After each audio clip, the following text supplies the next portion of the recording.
Good morning sa mga followers sa Nitrofish Garage. Nandito si Kuya Ron dito sa shop natin sa Cavite. So meron tayong dumating na project ngayon, isang Toyota Fortuner. Ito yung Toyota Fortuner na to, taga Batangas pa yung may-ari, and sabi niya gusto niyang magpa-exhaust kasi na-remap na yung sasakyan. And then na-realize niya na kailangan niya ng palitan talaga yung exhaust. Kaya pumunta sa atin dito para isik yung ating services. So ang gagawin natin dito, full exhaust with 3 inches pipings. Ito po, papakita ko yung gagawin natin. Okay, napili ni Bossing na 5 size is 3 inches para dito sa full exhaust niya. Nagsisimula ho tayo rito sa taas. Dalawa po ang rules na ginagawa natin sa full exhaust. Una, tinatanggal natin yung restrictions ng cut. Tapos, pinapalitan natin yung 5 size na tubo na mas malaking diameter. So, yan ang gagawin natin dito. Una, tatanggalin natin yung restrictions ng catalytic. Wala na ho tayong catalytic kasi po, remap na po yung sasakyan ni Bossing. So, para po makahinga ng maayos yung sasakyan dahil nga nagkaroon ng mas malakas na combustion na nagaganap sa engine due to remapping, kailangan talaga ma-improve natin yung pinaka-exhaust niya. And isa ron yung pagtatanggal ng restrictions ng catalytic.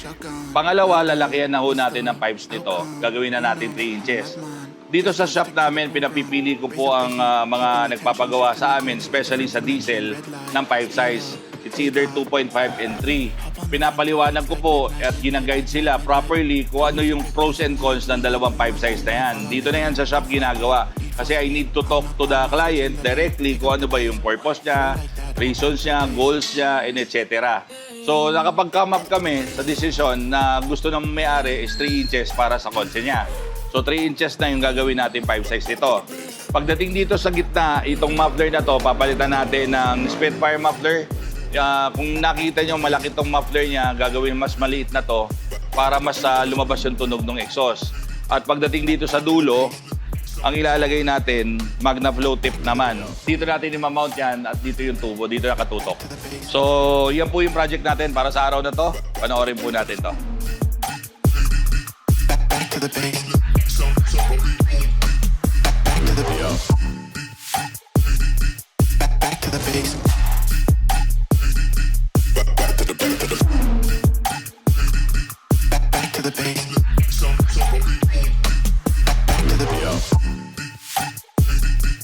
Back to the base.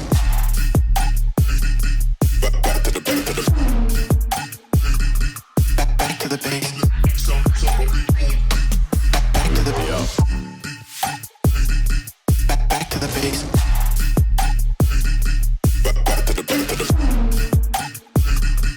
Back to the base. Back to the base.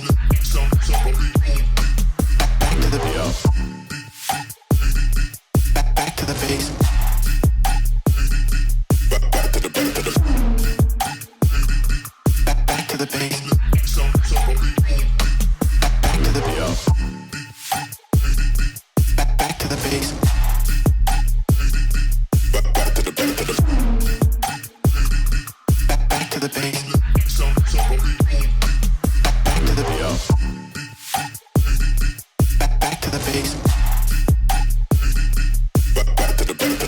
Okay, natapos na natin tong Toyota Fortuner na ginawa natin ng full exhaust. Katulad ng sabi ko kanina, tinanggal na natin yung restrictions ng catalytic niya. Downpipe na yan, diretso. Naglalagay ako ng flexi pipe pagka diesel kasi nga to lessen out the vibration na ipoproduce ng exhaust natin. Lalo na masyadong stiff to pagka walang flexi pipe. Nakapersa tayo doon sa turbo natin, nakakabit yan, nakabolt. So para maiwasan yung maging problema, naglalagay tayo ng flexi pipe. Though it's a maintenance product, lagi ko sinasabi to sa mga kliyente ko, kailangan talaga natin maglagay. Tapos, gumamit tayo ng 3 inches sa tubo na sa pipings nito. Nilakayan na natin yung stock. Pagdating dito, naglagay tayo ng Spitfire muffler. Yun yung napili ni Bossing para doon sa muffler na ilalagay niya sa exhaust niya. So yun ang nilagay natin. Tapos sa dulo, naglagay ko tayo ng Magna Flow tip dito na black. So pakinggan na po natin yung sound check nito na comparing yung kaninang stock pa yung exhaust ni Bossing, tapos ito nakapalit na ng full exhaust using Spitfire muffler. Ito po yung sound check. Panoorin natin.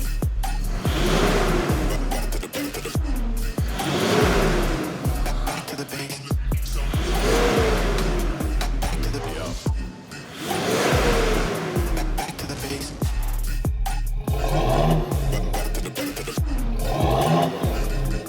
Back to the base.